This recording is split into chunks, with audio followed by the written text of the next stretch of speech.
Crispy on the outside, soft in the inside, these air fryer biscuits come together really easily. Start with 2 cups of flour in a bowl, add baking powder, a little sugar and some salt, then mix it all together.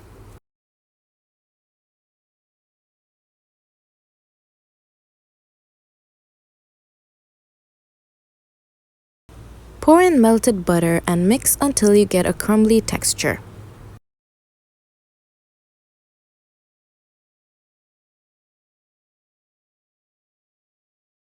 Now add 1 cup of milk and bring everything together into a soft dough.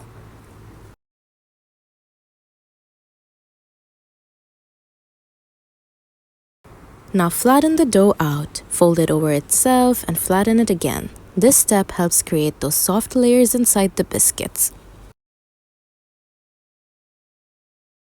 Cut the dough into pieces and place them into your air fryer. Cook at 180 degrees for about 20 minutes until they're golden on the outside. And that's it, warm, layered biscuits.